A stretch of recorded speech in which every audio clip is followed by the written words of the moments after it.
What is up, everybody out there in podcast land? It is Valentine's Day. Happy Heart Day, all you lovers out there.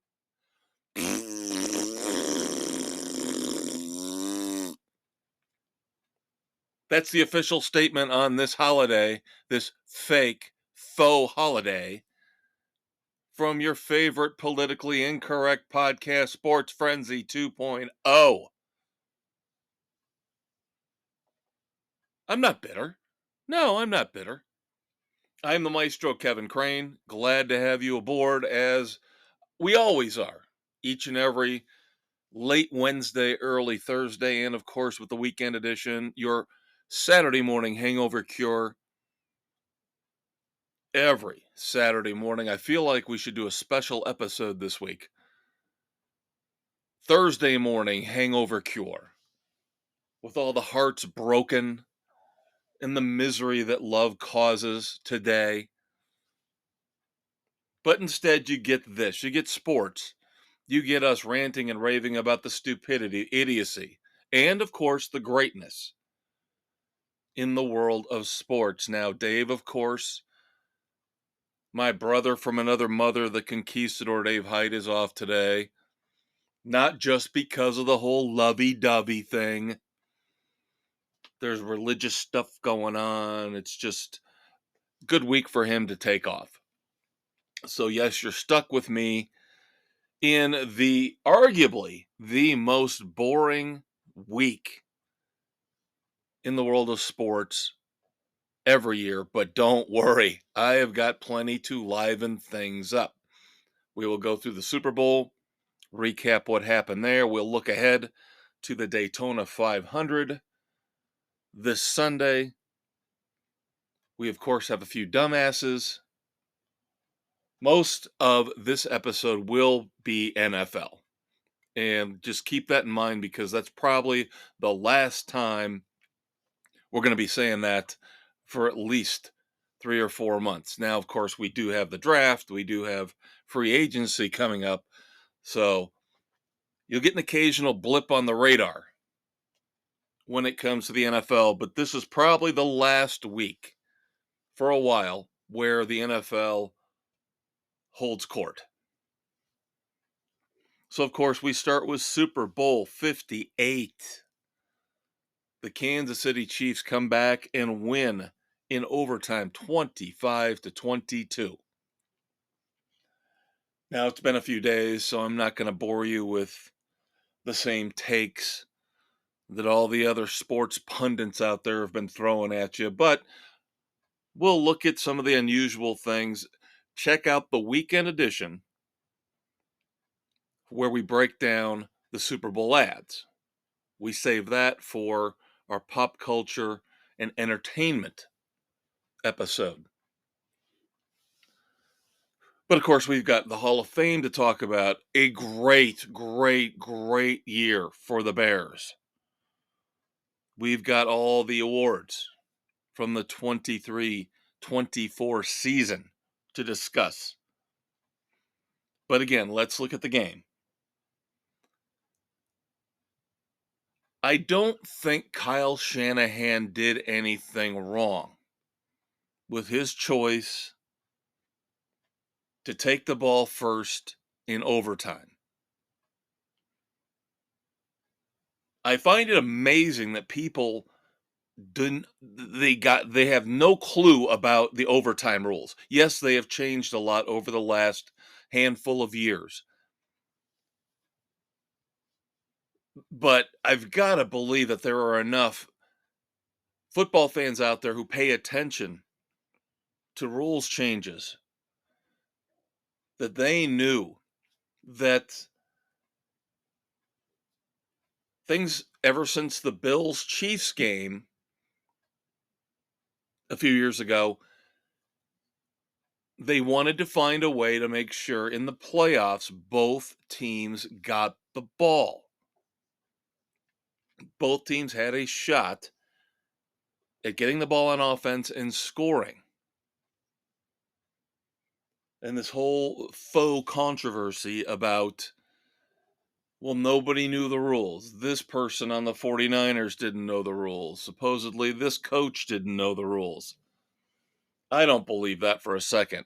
Yes, there are plenty of ignorant fans out there who probably didn't know the rules,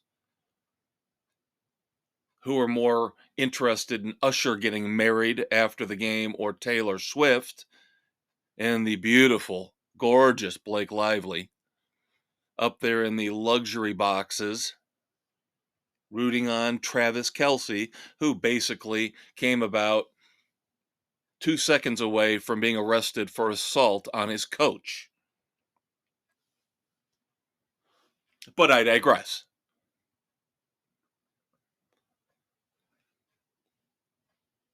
So, you can argue Kyle Shanahan made the wrong choice. You can argue he made the right choice. I don't see it being really wrong either way.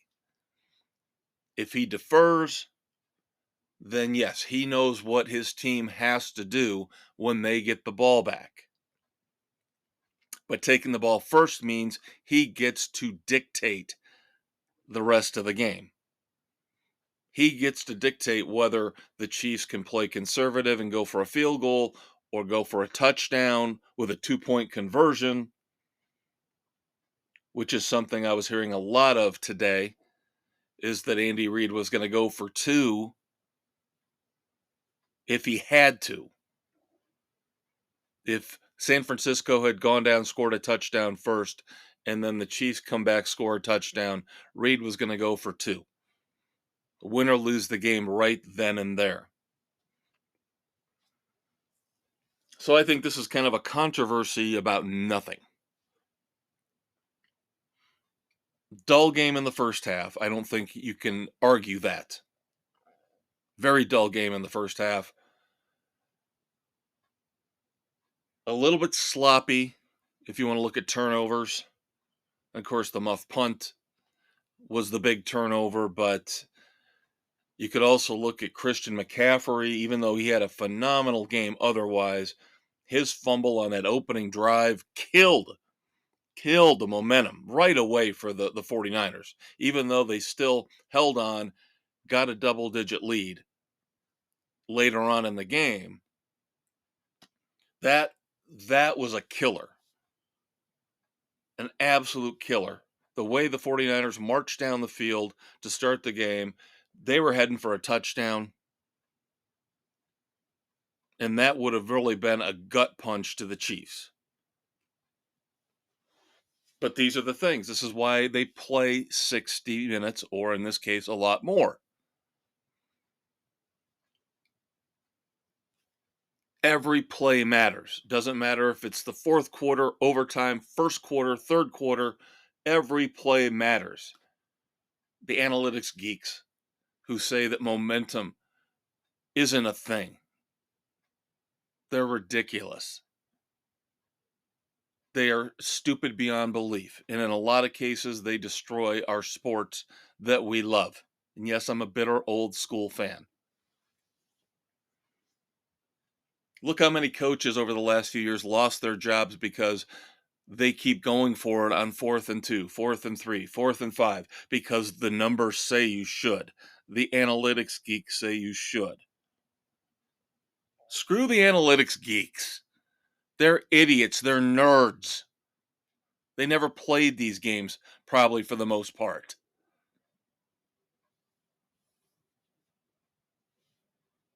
Go with your gut. Go with instinct. Go with momentum. And the momentum shifts and changes in this Super Bowl, for the most part, revolved around turnovers. Now, both teams had 2 turnovers. So you look at it in that sense, oh, it's pretty even. Not when you look at the 2 turnovers the 49ers had and how impactful they were.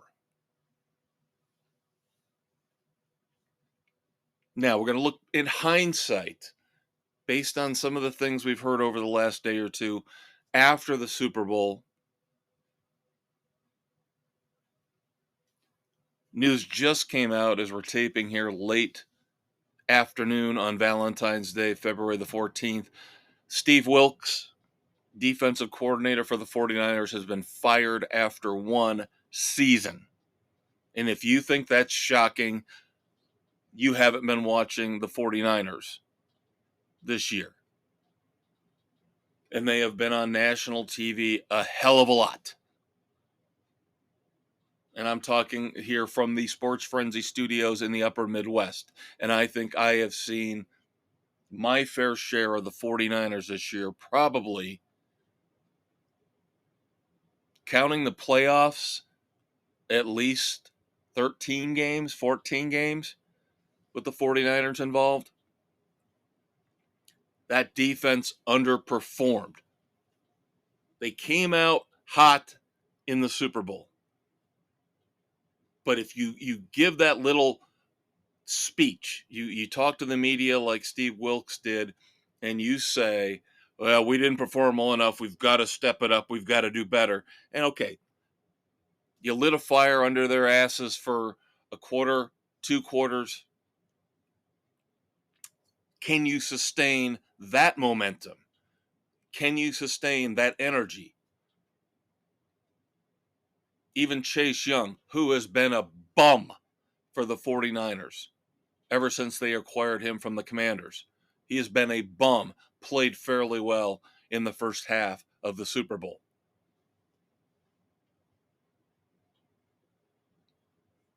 But this defense did not play up to the level that they could have, that they should have. And of course, you're not going to deny D'Amico Ryans his shot at being a head coach. Of course, he left after last year, took the head coaching job with the Texans. He is doing a phenomenal job. We'll talk more about him later.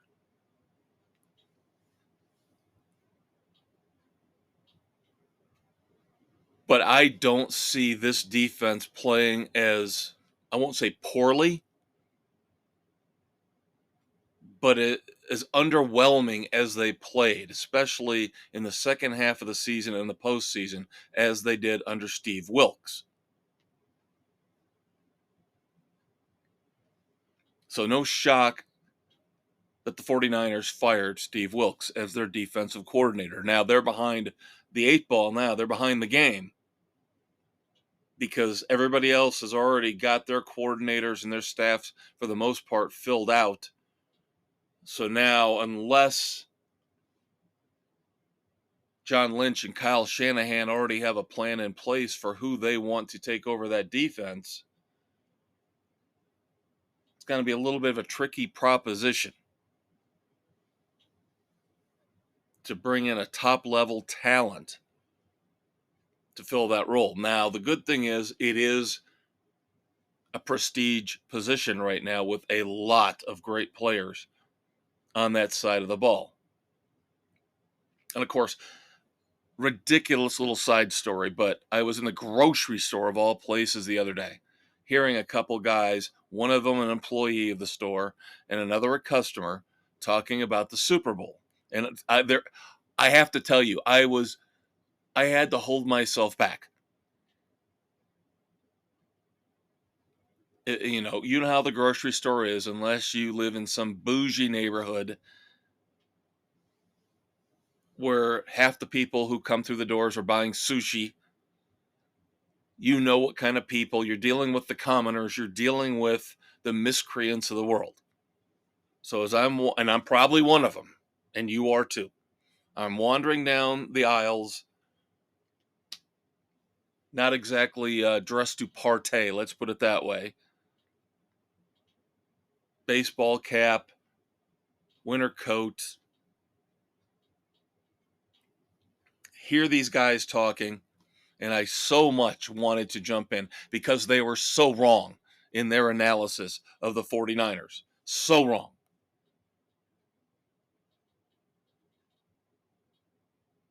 Now, I don't know which of the two guys, the two gentlemen, was saying it, but the 49ers are in trouble now because they can't afford to keep all these guys. We have talked about this. Dave and I have talked about this for weeks and months. The fact that Brock Purdy makes no money as the quarterback And now the fact that, would you really want to keep Chase Young? They're fine. They can keep everybody on that team. Yes, they might have to dump Chase Young. Maybe one other roster cut. Even if they want to give Brock Purdy some kind of a bonus or a raise, they don't have to.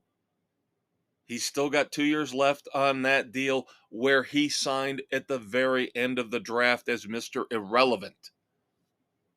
That's what's enabling the 49ers to put together this all-star roster.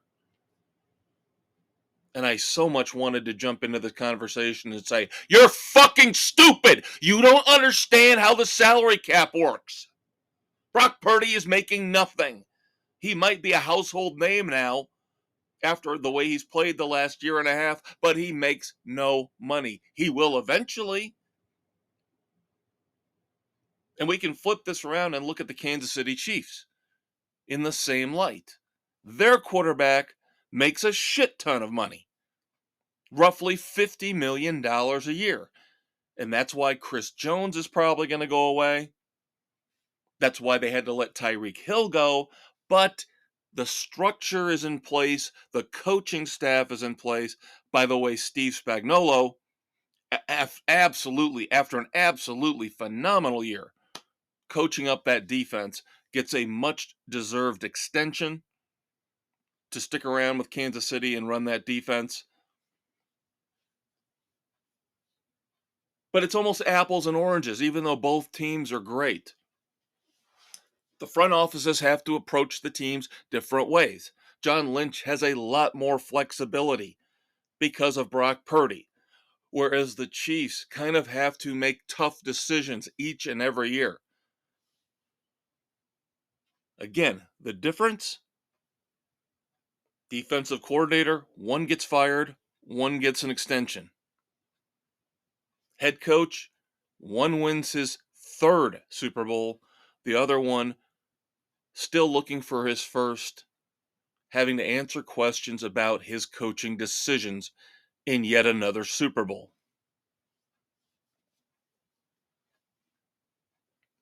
So if you see me walking down the street or in the supermarket, you want to talk sports, you can stop me anytime. I really wanted to get in on that conversation, but again, it would have gone badly because I would have told them, you're both fucking idiots. Now, bad, awful news today.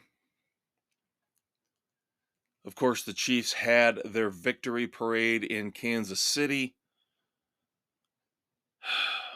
And Dave and I have touched on this at times when it comes up, whether it's here on the sports edition or on the weekend edition, about gun violence. Now, to different degrees, Dave and I both believe in the right to bear arms. Dave, much more so than I do, because I think we're getting to the point now where we've got to do something. We have got to, I don't know if we need to restrict gun ownership to only people above a certain IQ level with no criminal records whatsoever. But we've got to do something, because now we had a mass shooting at the Kansas City victory parade today for the Chiefs. At the time I'm recording this, we have 1 dead, 9 hurt, including children. And that is unacceptable. Now, I'm not going all loopy, nutsy, cuckoo liberal on you, because I also believe that you ban guns from everybody, the bad guys, the criminals, will always find a way to get them because they're criminals.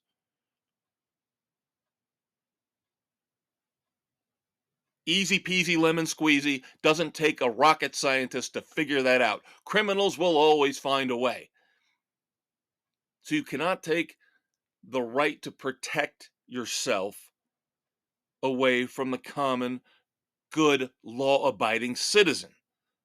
But we've got to find some middle ground. whether it's more stringent background checks. I don't know. But you shouldn't live in fear of going to a victory parade for your team who just won the Super Bowl. And that's a shame and that's a tragedy beyond words.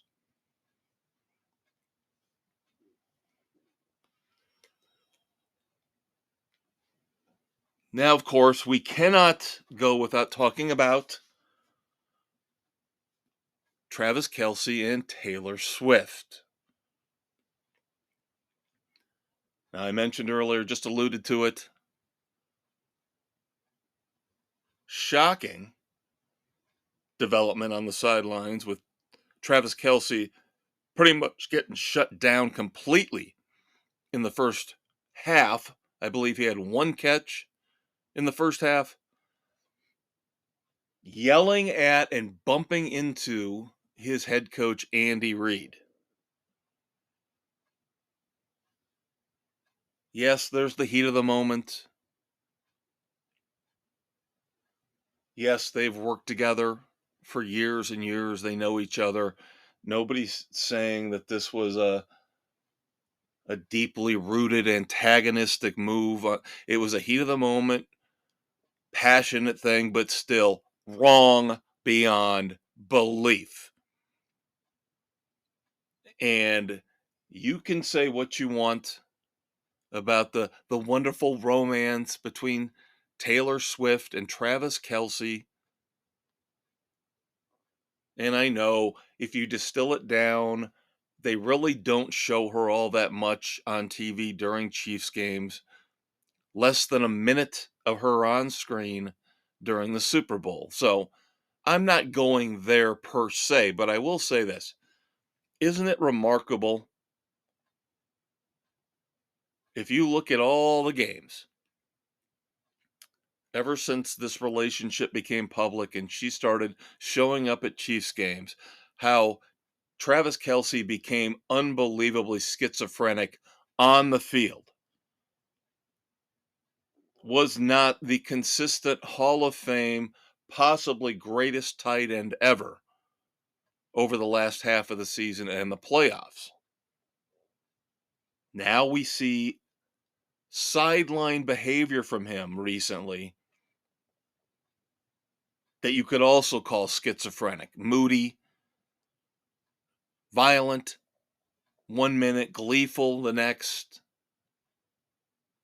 I'm just saying, there's something weird about the impact this relationship is having on him as a football player. Now, maybe next year, once he gets into it, gets used to the publicity, if they get married, whatever, he settles down, maybe he retires, or at least comes back with a cooler head on his shoulders. But I was a little bit disturbed, not just with the one interaction with Andy Reid, but his overall play and behavior over the last half of the season. Now, interesting story that I read a few days before the Super Bowl that I'm going to pass along to you because I have a feeling a lot of you did not know this. Because I would assume most of the audience, you're not Swifties, and I'm not a Swiftie. But this, looking back now after we've seen the results of the Super Bowl with the Chiefs winning,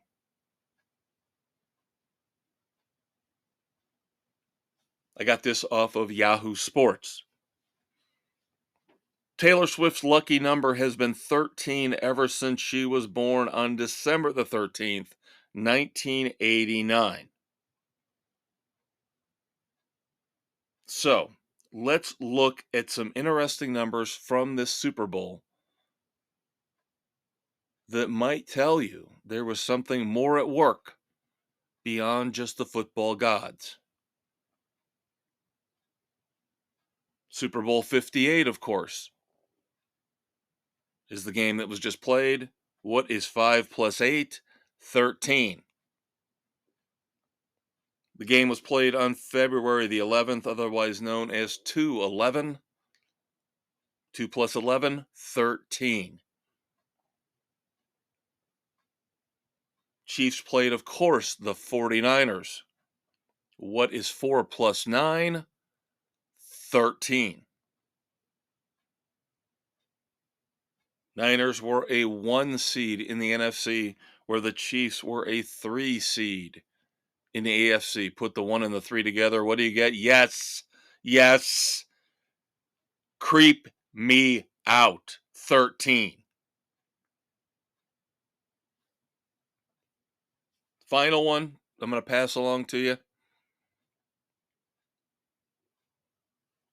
The Super Bowl was the 13th game that Taylor Swift has attended with the Kansas City Chiefs ever since her romance with Travis Kelce became public. I'm sorry, kids. That shit blows my mind.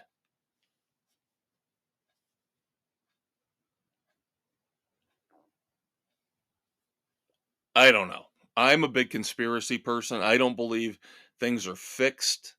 I don't believe the games are fixed, at least in the NFL. The NBA is another matter altogether. But that's some crazy, goofy, weird ass shit right there with the number 13 and Taylor Swift.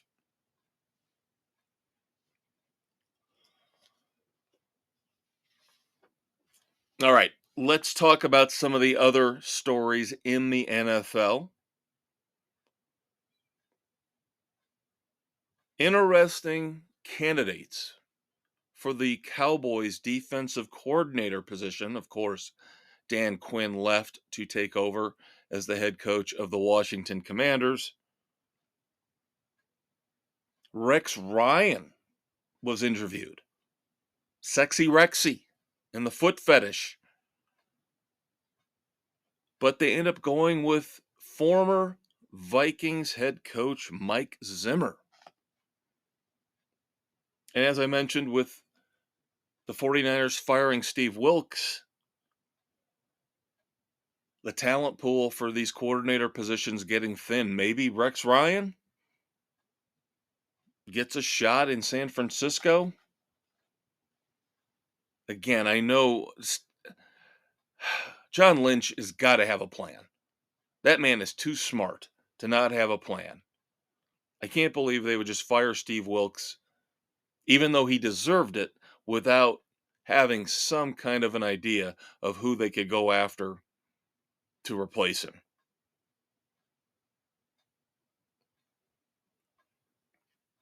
Oh boy, more international football. The NFL again sticks its middle finger in the face of its fans here in America. And I say this all the time when it comes to celebrities, when it comes to the sports leagues and the athletes that take up a lot of our free time.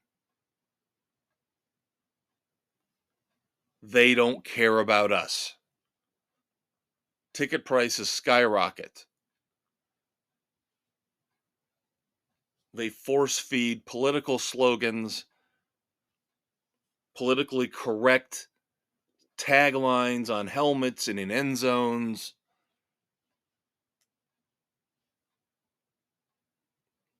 So let's just put more games overseas and take more opportunities away from the fans here in America to see their favorite game and their favorite athletes live. So Spain will now get an NFL game in the year 2025.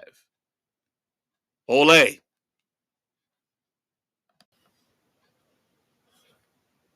then, of course, for the Bears fans out there, obviously not a lot to talk about when it comes to the Chicago football team. We get closer to free agency and the draft. Things will perk up for better or for worse. You can tell I don't trust any regime when it comes to the Bears. Will they draft Caleb Williams? Will they somehow pull off a coup trade Justin Fields, pick up yet another high draft pick, maybe get Michael Penix and Marvin Harrison Jr.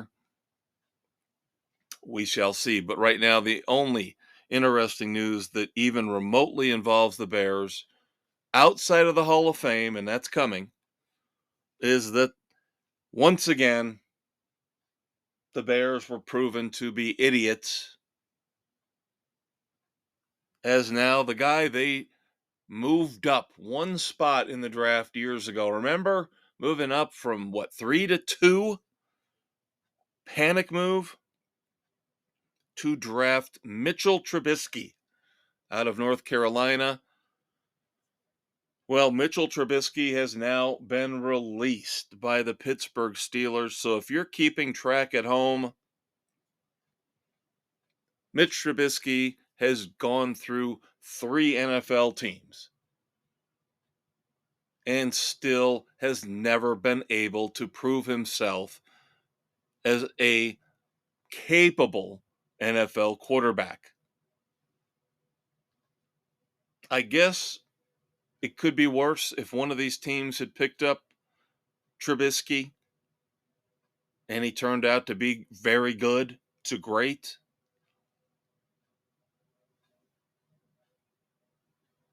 You could say, well,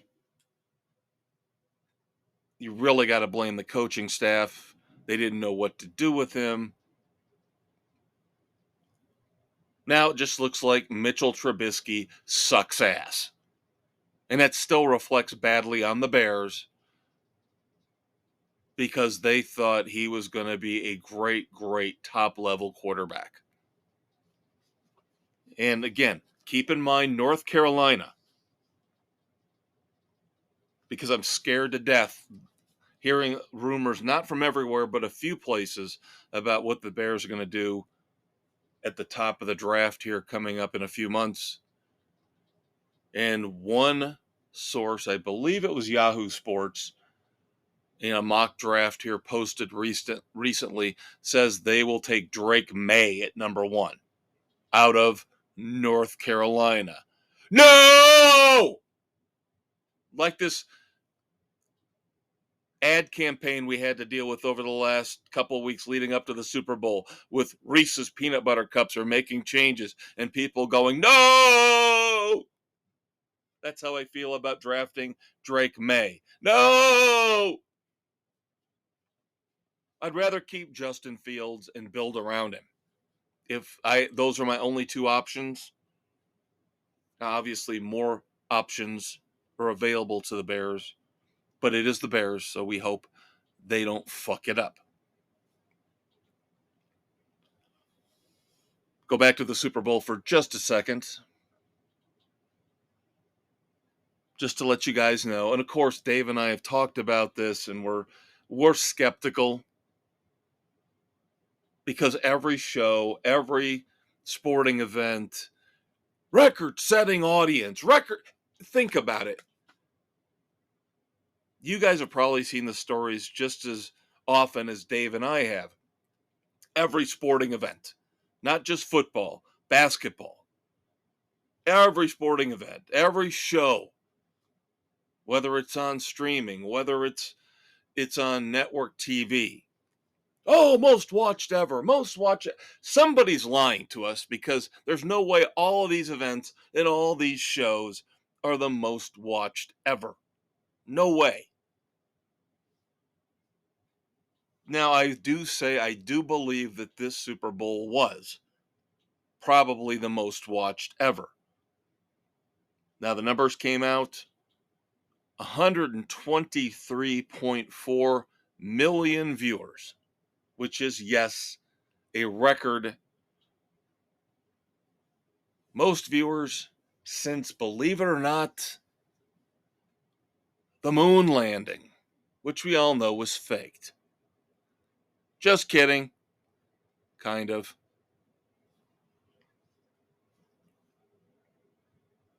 And then something I did not get to discuss last week.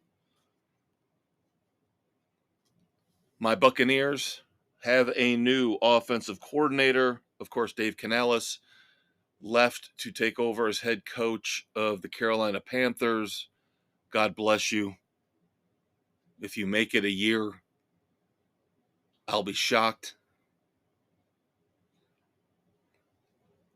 But Liam Cohen is now the new offensive coordinator for the Buccaneers down in Tampa, coming from the University of Kentucky, where he was the offensive coordinator and the quarterback's coach. He is a Sean McVay disciple. It's amazing. Now, I know the roots, the branches go all over the place. But if you look at the league right now, the NFL, and you see how many of these coaches and these coordinators came from the quote unquote Sean McVay tree, including Liam Cohen, it's amazing. It's amazing. All right, let's move on to the 2023-24 awards in the NFL. Some of these were predictable, some were not. Now, of course, the MVP, everybody saw this coming. Lamar Jackson, his second MVP. I probably would have voted for him, even though I'm not a big fan of his. It was hard to deny the fact that he had a fantastic regular season. And now he's got two MVPs, which I imagine almost certainly makes him a lock for the Hall of Fame, but he'll never, ever, ever be considered one of the top 20, 25 quarterbacks of all time if he does not win a Super Bowl. And I know you can call me a hypocrite because I'm a Dan Marino fan. I get it. That's fine. I would love to have that discussion again if I bump into you in the grocery store and we can debate Marino versus Lamar Jackson, and I will take Marino 9 times out of 10. Lamar Jackson still, to me, cannot throw a football at the level of the best quarterbacks ever. Yes, he can run. Yes, he has good instincts. So did Michael Vick. It just, to me, Lamar Jackson just is wasting his talent because it's not quite there yet. And I still don't like the crap he pulled last year because he didn't get his contract extension right away. So he whined and cried and said, "Oh, I am hurt. I have a boo-boo. I will not play for you in the playoffs."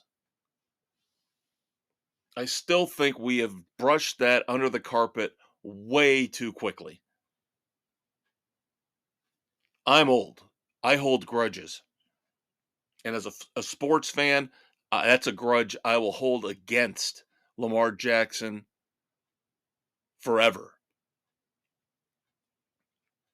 And that's why, again, next year they're talking about putting Eli Manning in the Hall of Fame. We're getting to that in a second because he won 2 Super Bowls.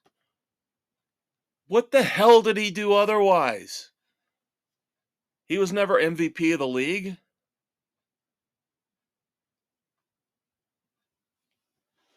Again, you want to look at awards and prizes and Super Bowls. I get it. That's a big part of it. But Trent Dilfer won a Super Bowl. Okay? That doesn't make him better than Dan Marino. It doesn't make him better than Lamar Jackson, for the love of God. And I'm sitting here railing on Lamar Jackson not being up to the level of a Dan Marino. There's no way in hell Trent Dilfer was up to the level of Lamar Jackson or a Brad Johnson wasn't. You got to balance this all out. You got to use your eyes and use your intellect and what you see on the field.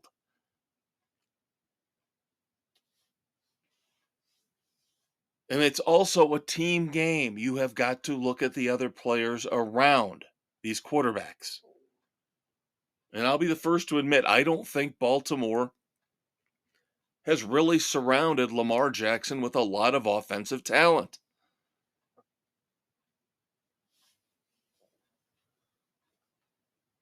Offensive player of the year, no brainer, Christian McCaffrey. 160 total yards in the Super Bowl. Had a relatively healthy year. We'll see if we can go 2 for 2 on that. And the odds are probably against it given his past history, but well deserved. Well deserved. A little bit more questionable defensive player of the year, Myles Garrett. Nobody's denying the talent or how good he is. But I think there could be some arguments made for some other players. Whether you want to talk about Micah Parsons, there were other players out there that you can make a case for when it comes to defensive player of the year, but it goes to Myles Garrett of the Cleveland Browns. Another award that goes to Cleveland, Coach of the Year. Now this was unbelievably tight. Kevin Stefanski of the Browns wins Coach of the Year, basically tied with D'Amico Ryans. We talked about him and the unbelievable job he did this year with the Houston Texans. But because Stefanski got one more first place vote, when you factor in first, second, third place votes, do the grand total, they were tied, but the tiebreaker was first place votes. Stefanski got one more than D'Amico Ryans. So Kevin Stefanski wins Coach of the Year. And I'm okay with it. I think this is pretty much spot on. Those two were neck and neck all year, did great jobs with their respective teams. D'Amico Ryans happened to have the Offensive Rookie of the Year in quarterback CJ Stroud and the Defensive Rookie of the Year with Will Anderson Jr. So that might have helped his cause a little bit. Whereas Kevin Stefanski had to go through 4 quarterbacks, finally settling on the Comeback Player of the Year, Joe Flacco. And I'm fine with that pick. The Damar Hamlin story, I'm sorry. I know that was a spooky, scary incident at the end of last season. And just the fact he's walking around is a great comeback story, but he made no impact on the football field this year.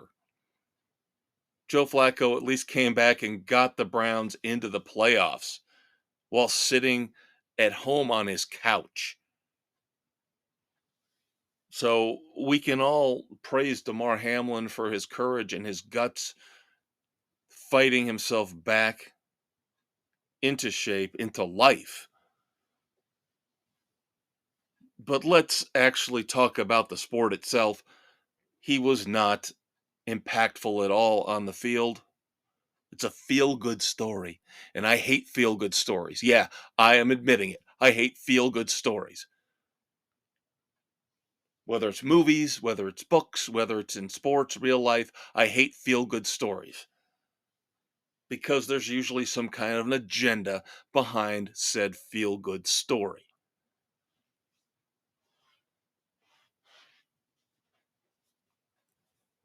Moving on to the Hall of Fame, the Football Hall of Fame, of course, the new class announced before the Super Bowl.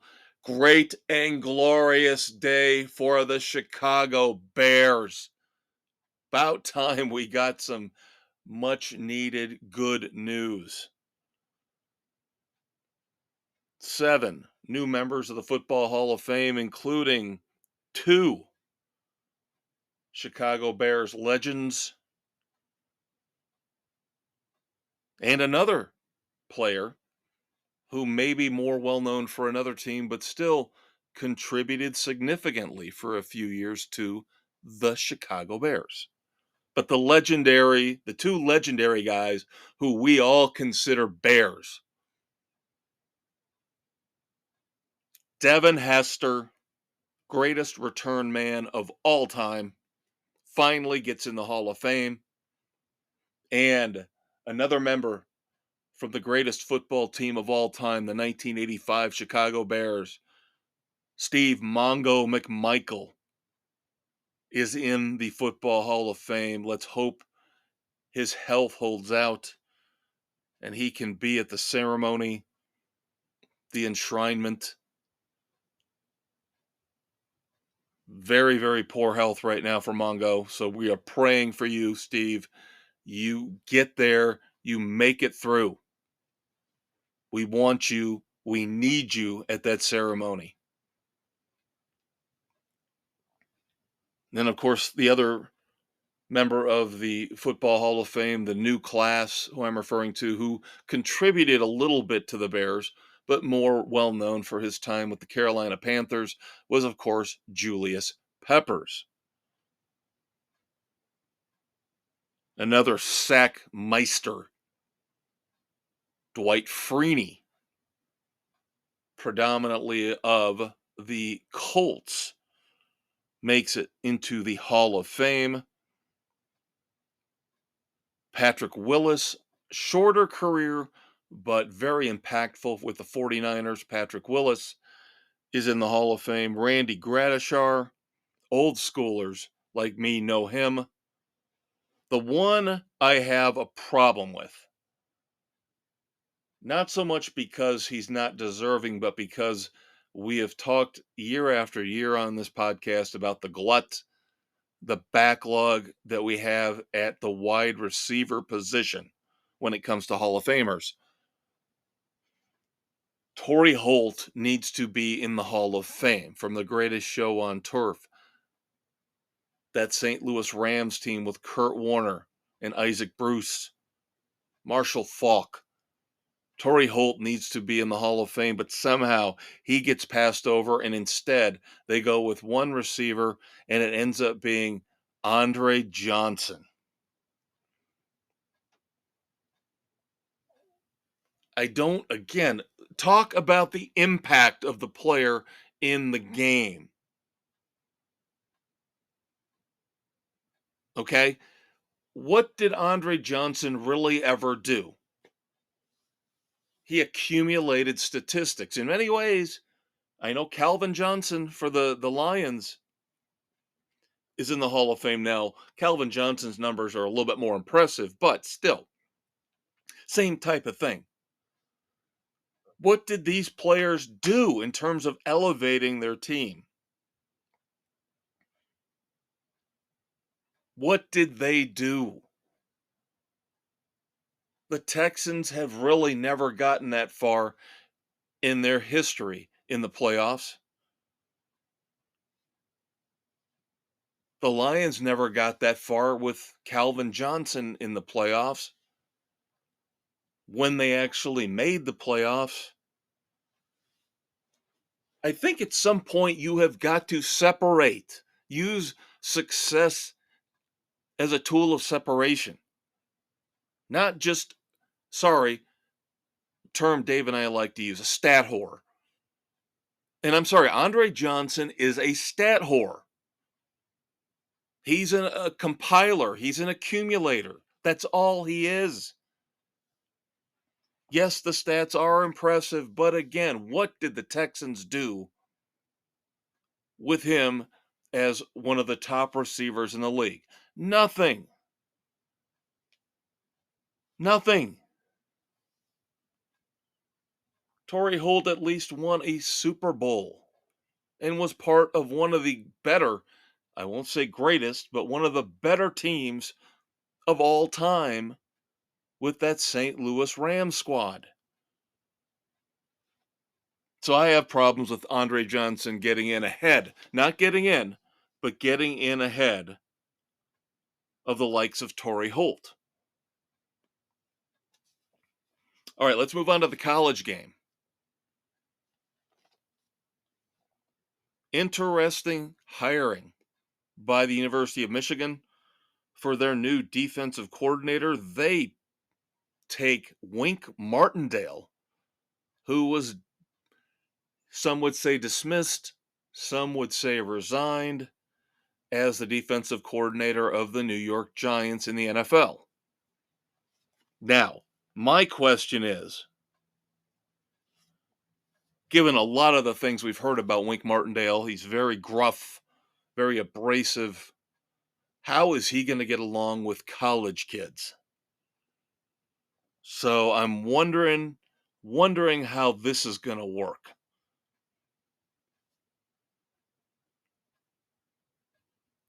Now, Ohio State, of course, one of the top, let's say top 5 football programs in the US. This is very interesting backstory here. Now, you would think UCLA, being the head coach at UCLA, would be prestigious enough. And Chip Kelly had some very, very positive years, some very, very good success with the Bruins. But what I heard is that Chip Kelly does not like the transfer portal and does not have the backing of his boosters when it comes to NIL money to secure the top level talent he feels that they need. Now, of course, UCLA moving to the Big Ten this year, along with USC. So Chip Kelly decides he has a better future taking the job as Ohio State's offensive coordinator, better positioned for success in the future doing this than staying as the head coach of UCLA. What does that tell you about where we're going with college sports, especially college football? Now you might ask, what happened with the Ohio State offensive coordinator position? Remember, we talked last week about it, and it did come to pass. The dominoes fell a certain way. Bill O'Brien had committed to being the Ohio State offensive coordinator, but he was offered and accepted the position as head coach at Boston College. So just think about that for a second, kids. Bill O'Brien says, I would rather be the head coach at Boston College than be the offensive coordinator at Ohio State. Whereas Chip Kelly says, I would rather be the offensive coordinator at Ohio State than the head coach at UCLA. That boggles my mind. I would tend to think that the UCLA job would be better than the Boston College job. Yet Chip Kelly says, I don't want that. I'll take the OC job with the Buckeyes. Whereas Bill O'Brien says, no, I want to be the head man, even if it's with Boston College. Interesting. Very interesting. Here locally, Notre Dame gets a commitment from the son of Plaxico Burress. Wide receiver Elijah Burress will be coming to play for the Fighting Irish. Now, we talked about UCLA. They obviously had to scramble to find a new head coach. Given Chip Kelly's departure, they go with Deshaun Foster, former NFL running back. He will take over as the head man with UCLA, as I mentioned, heading to the Big Ten from the imploded Pac 12. And then finally, another person backing out of a big time position. We talked about Bill O'Brien backing out of the Ohio State offensive coordinator job. Ryan Grubb had the offensive coordinator job with Alabama. It was his. Now, this is a little more understandable, although sweet, sweet gig. No doubt, Alabama OC, but he got to go to the NFL. Ryan Grubb will take over as the offensive coordinator for the Seattle Seahawks.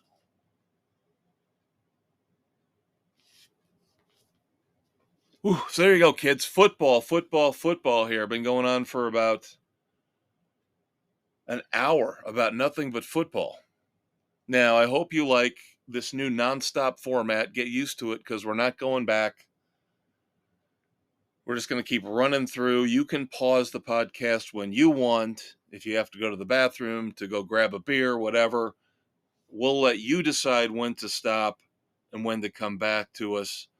We're not going to force feed you breaks anymore. There's some changes coming in the next couple months. Nothing that really should affect the podcast any way that you would notice. But we're going to have to basically record the podcast in a different way. So kind of very smart on our part, Dave and I, to decide to go with this nonstop format. This will work a lot better for us and hopefully for you moving forward. Now, for now, of course, you found us somewhere, but keep in mind you have options and choices.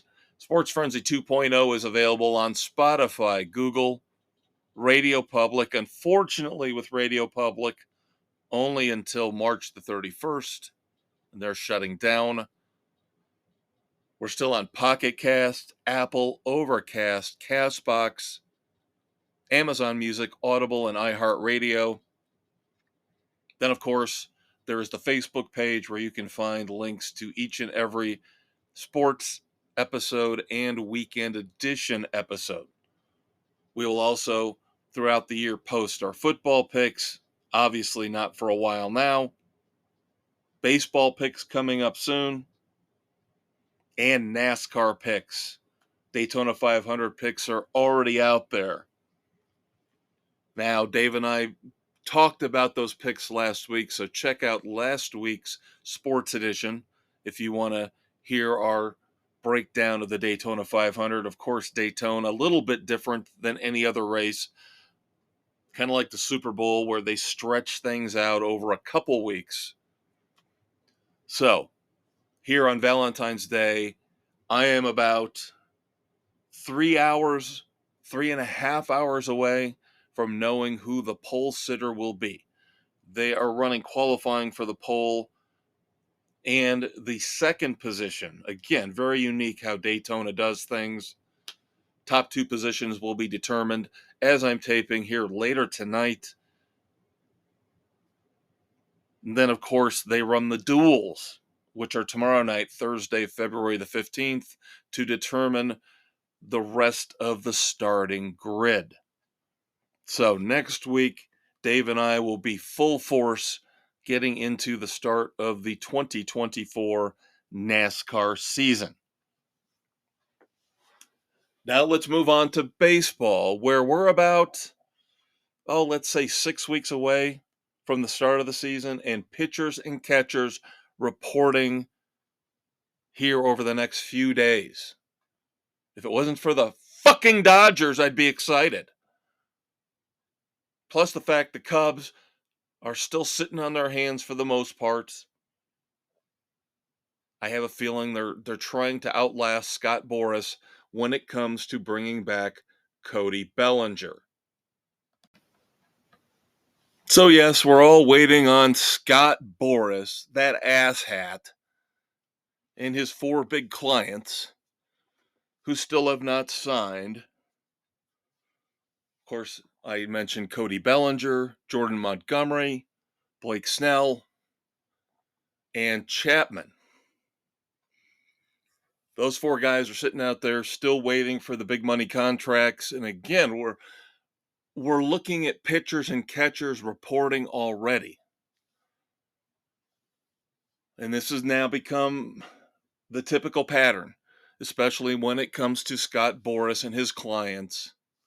Yes, somebody will blink and give a big money deal to one or two of these guys, but I really think in many ways he does his clients a disservice because the other ones will have to go on shorter term deals with opt outs, prove it deals, because Scott Boras is more concerned about making what he thinks are funny little puns and limericks in press conferences instead of actually giving two rip shits about his clients. And of course, we know he doesn't care one goddamn whit about the game of baseball. And that's why he is evil. Scott Boras is evil. So, would it shock me if the Cubs do not sign Cody Bellinger? No. But I'm worried about it because there's still a need for a bat in that lineup and at least one or two more arms in the bullpen. Now, the one signing this week that really worries me because this could have been a very good opportunity for the Cubs to force Boris's hand when it came to Bellinger. But the thing about the egos of these front offices, doesn't matter if we're talking football, baseball, basketball, especially baseball. They don't like to admit mistakes. We let this guy walk years ago. We traded him away years ago. And now he's back out there available again after going somewhere else and having success. We're not bringing him back because that would mean we're kind of admitting we were wrong. And again, it's the worst in baseball. By far the worst in baseball. The San Francisco Giants signed former Cub Jorge Soler to a 3-year, $42 million deal. If you do the math, kids, that's $14 million a year for a guy who is one of the biggest bats when it comes to home runs in the league. And the Cubs had him, and they let him go. And somehow, some part of my brain thinks they just don't want to admit they made a mistake, like they did with Kyle Schwarber, letting him go, to a lesser extent, like they did with letting Anthony Rizzo go. Now, they will look at the fact they let Javier Baez go and Chris Bryant go and say, look, we were right about them, but you were wrong about the other two. Okay? Yes, you could say batting 500 is phenomenal, not in the case of personnel moves in the front office. So Jorge Soler goes to the Giants for $14 million a year over 3 years. Would have liked to have seen him come in as the DH for the Cubs. And again, that would have been leverage against Scott Boras to tell him, hey, we don't necessarily need Cody Bellinger. Drop the price a little bit and we can talk. So now the options lessen for the Cubs. JD Martinez is still out there. Once he is taken off the table, then the Cubs are screwed. Because it's Bellinger or it's nobody.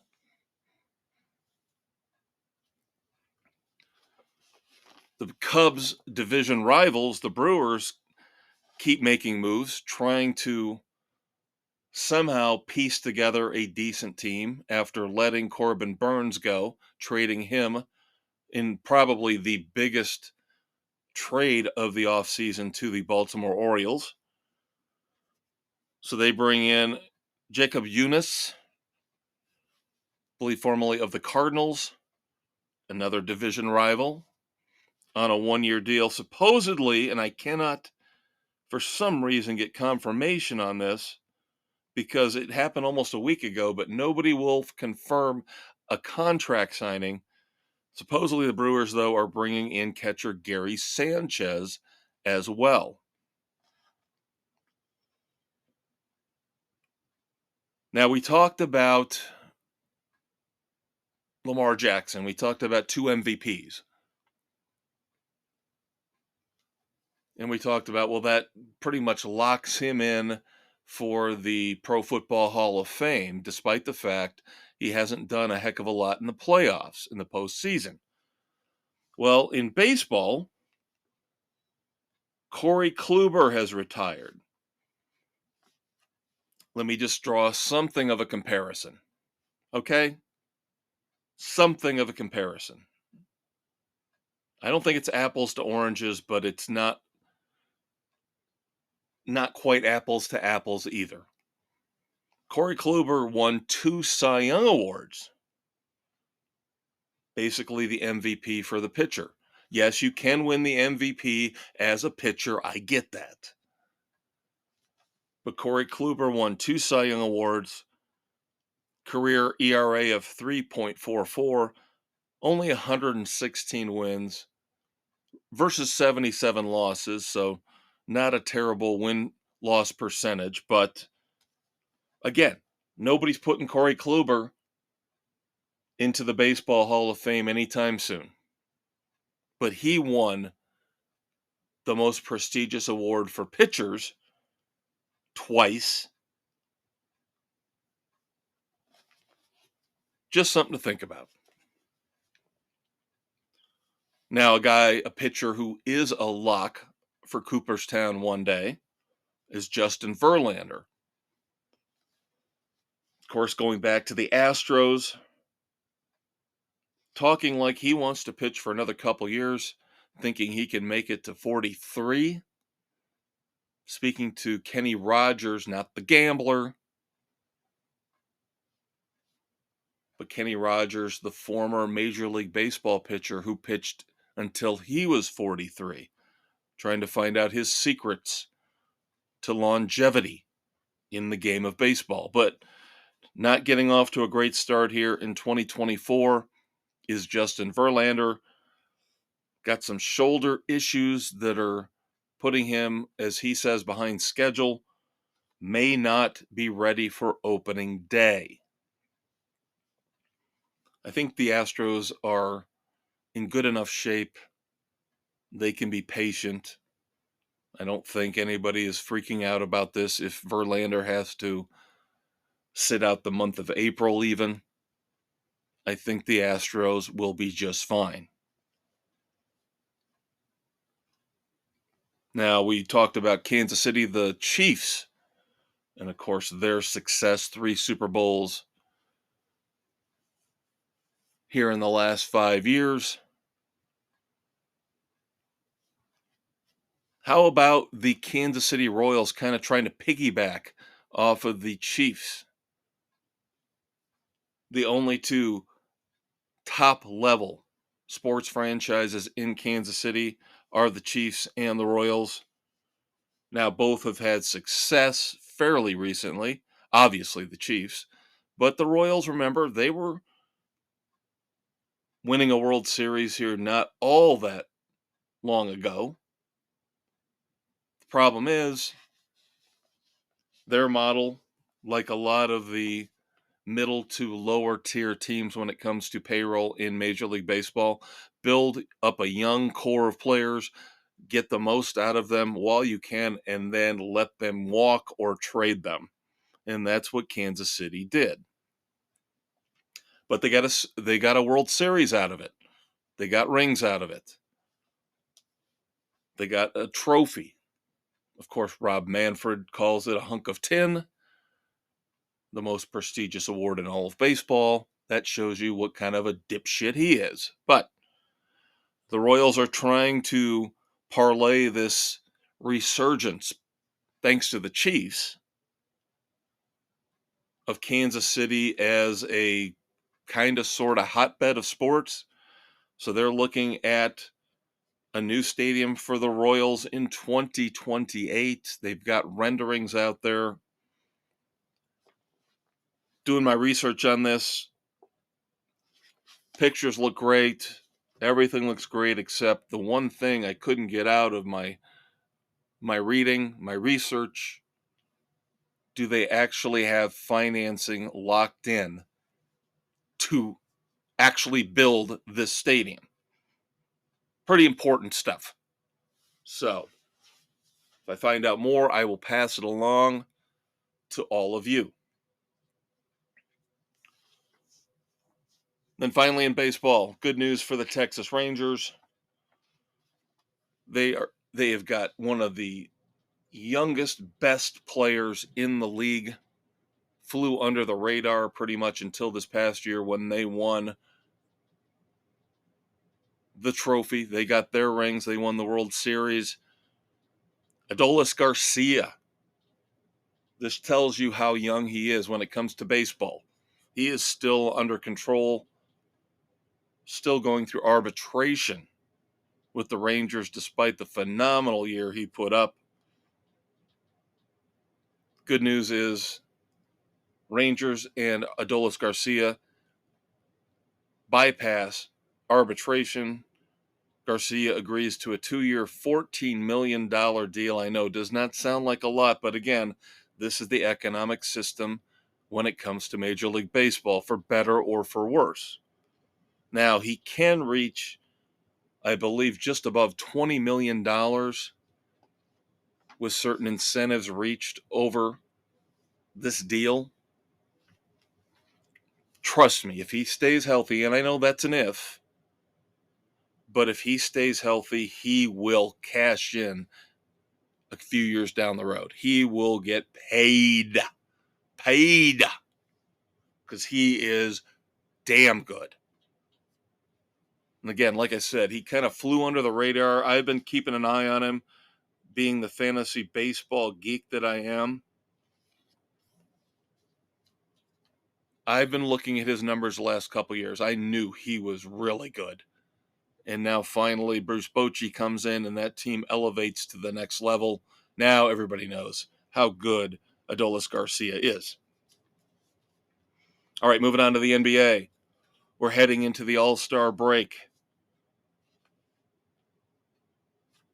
This coming Friday through next Thursday, the 22nd. Play will resume next Thursday, February the 22nd. So they have got a long break because they need all the rest they can get. Load management's not enough. They need even more time off. So let's give them an even longer All-Star break off because they need to rest. I hate the NBA. We only cover it as a service to you. Trade deadline came and went over the last 7 days. Not really a bunch of stunning, fantastic, notable moves. I guess the biggest names involved. Gordon Hayward moves from the Charlotte Hornets to the OKC Thunder. And because of all the injuries and the players they've got who are banged up, the Knicks had to bring in some reinforcements. So the Knicks acquire Bojan Bogdanovic and Alec Burks, who used to play with the Knicks. They get those two players from the Detroit Pistons.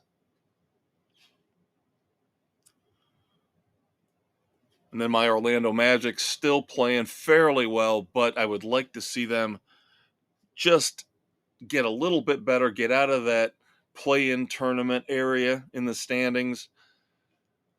Looking at their schedule the rest of the year once they get back from the All-Star break, a couple tough games right out of the gate, but after that, they should be good to go. I hope they can get to that 6th slot, maybe even the 5th slot, which would be a huge win for them with that young team. Don't want to see them in the play-in tournament, but the Magic are 29-25 right now, playing the Knicks, the banged-up Knicks tonight in Orlando. Hopefully, they go into the All-Star break with 30 wins and some momentum. Now, unfortunately, they lost Tuesday night to the Oklahoma City Thunder. No shame in that, even though it was a home game. The OKC Thunder are very good. But more importantly, the first number ever retired by the Orlando Magic was, of course, the number 32 of one, Shaquille O'Neal. I was fortunate enough to see him play once or twice live up close and in person. Well, not up close. I was up in the upper deck at back then the O Arena. Um, but Shaq's always been one of my favorite players of all time, right behind Dr. J.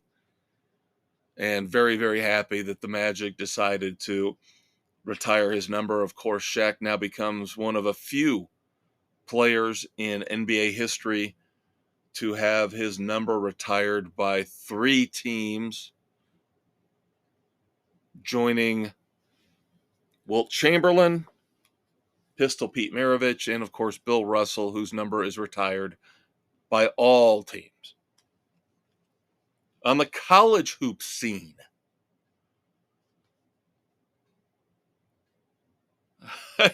this breaks my heart. This breaks my heart. It's a good story, and then it turned into a bad story very quickly thereafter. Indiana State.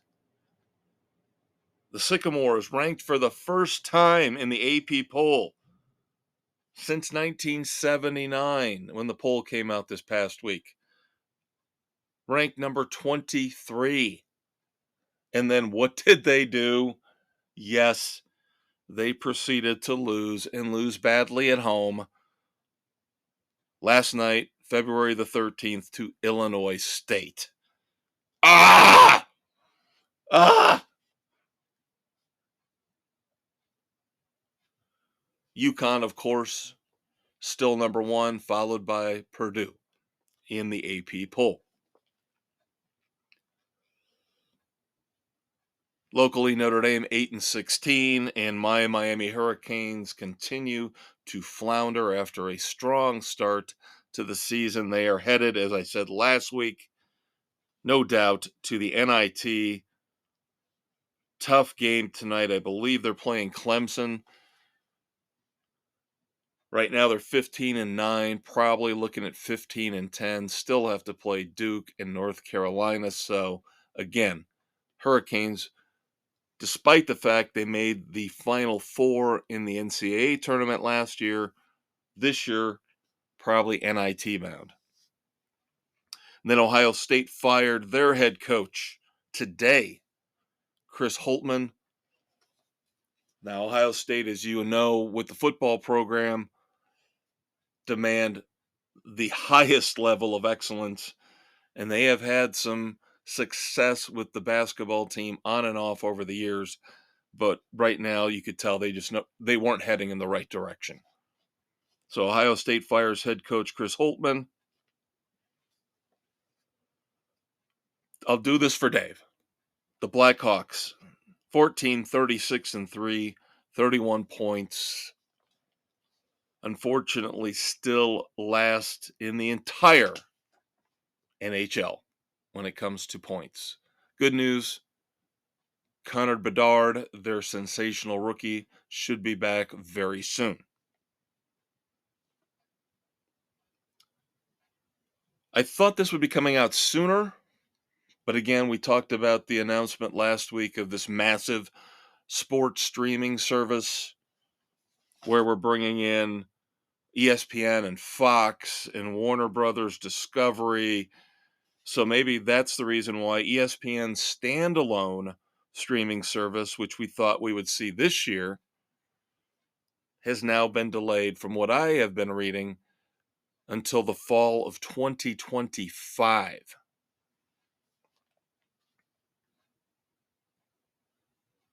Something that Dave, I wish he was here for this.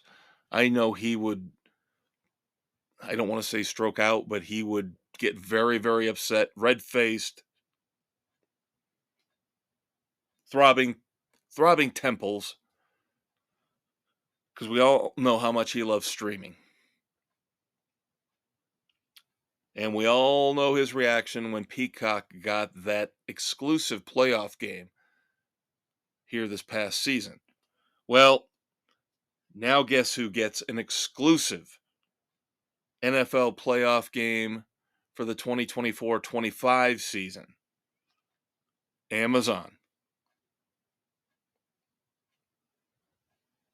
So Amazon Prime will now get their shot at being the host platform for an exclusive NFL playoff game in 2025, early 2025. Some golf news. This past weekend was one of the bigger tournaments of the year. It's not a major, but it's well known. Some good reasons, some bad reasons. The Waste Management Phoenix Open.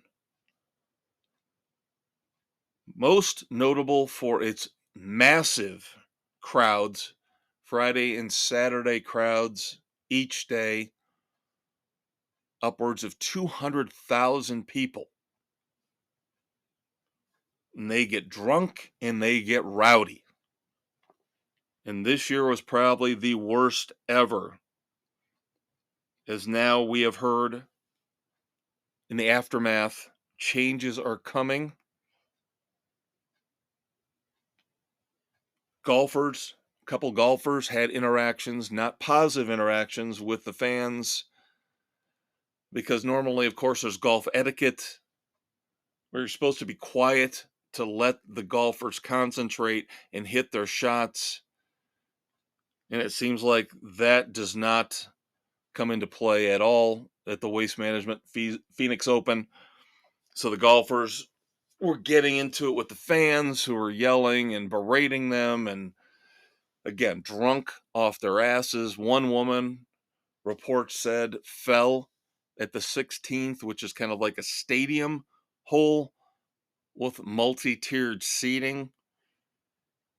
Supposedly this woman fell from one of the upper tiers. Luckily, not life-threatening injuries involved, but still. This is why I watch my sports at home. I can enjoy the purity of the game without having to deal with drunken idiots. Number one, drunken idiots who are willing to pay $18, $20, $25 for a beer when I can sit at home and buy an entire case of beer for that money. And I can go to the bathroom when I want without having to wait in line. Oh, but I'm missing the ambiance. What ambiance? If you guys listen to the weekend edition, Dave and I talk about concerts all the time, and we can barely put up with the people at concerts, even though it's much more expected for people to be drunk and rowdy there than at a golf tournament or another sporting event.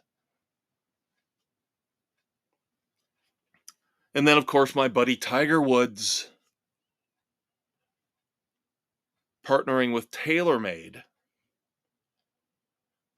to put out his brand of apparel. Now, I can't rip on him necessarily for this because we've seen Jack Nicklaus did this, Greg Norman did this, so this is kind of a logical, natural progression. So in and of itself, I don't care. I just don't like Tiger Woods, you know that. The one thing I will say, I don't like the logo. I think the logo's a little pathetic. How they had to work in, of course, it's a tiger, supposedly, kind of, sort of a tiger. I don't think it looks very much like a tiger, but they had to work in enough stripes on said tiger to account for each of Tiger's major victories. You go check it out. You let me know what you think. I think it's pathetic. I think it's a dumb, dumb logo. His marketing people did a terrible job. All right, good news. No moments of silence. From what I can tell, we got a week where we did not lose anybody in the world of sports, anybody legendary, and only a couple dumbasses to wrap things up. But of course, it's got to come from basketball because, for the most part, the dumbasses in the world of sports come from the NBA. Let's talk about hate. Let's talk about racism and hate. And we talked in the past about Gilbert Arenas in this despicable, heinous podcast he's got, where he talked about they're taking over our game. Speaking of white European players. And of course, he thinks our game means African Americans. Good old racist Gilbert. Well, now he has roped Sheryl Swoopes into this. Sheryl Swoopes, of course, one of the all-time greats when it comes to women's basketball. Now, we all know about Caitlin Clark at Iowa, and she's going to set the record here any day now. I believe this weekend, actually, she's on pace to set the record for most points scored by a female collegiate player. Now, Sheryl Swoopes, of course, is an African-American woman, and she put down on Gilbert Arenas' racist podcast a whole bunch of lies about Caitlin Clark. I will let you do the research on this. It would take me too long to rattle off all the inaccuracies of what Sheryl Swoopes said on Gilbert Arenas' racist podcast, but she talked about Caitlin Clark being a fifth-year senior, which is not true. Talked about how many shots she takes. Just, you kids, you do the research, you look it up. Just take it from me, your Uncle Kev. Sheryl Swoopes is now as big of a racist and a dumbass as Gilbert Arenas. Then finally, to wrap up Sports Frenzy 2.0, and don't forget to check out the weekend edition. Again, it'll be me solo. Gonna look at the recent film, oeuvre, library, output of one Jason Statham. I will also give you my review of the recent Netflix series Obliterated. We'll also talk some True Detective Night Country, Rock and Roll Hall of Fame nominations, Super Bowl ads, all that good stuff on the weekend edition, your Saturday morning hangover cure. But finally, Dave and I always talk about golf when it comes to the hypocrisy of ripping live golfers and taking the money from the Middle East, from Saudi Arabia. And we talk about the hypocrisy of Tiger Woods and Rory McIlroy when they're more than happy to take that same money and then turn around and backstab their fellow golfers who go to live. Well, the NBA has now proven they're a bunch of fucking hypocrites too. They stay silent on all these issues, but does that make them any less culpable? This stupid mid-season tournament they just started this past season in late 2023 will now be known as the Emirates Cup, named after the Dubai-based airline. The refs will be wearing logos immediately starting All-Star Weekend to promote and pimp blood money from the Middle East that the golfers hate so much. The NBA Emirates Cup. Idiots, dumbasses. I'm the Maestro. I'll talk to you this weekend, kids. Take care.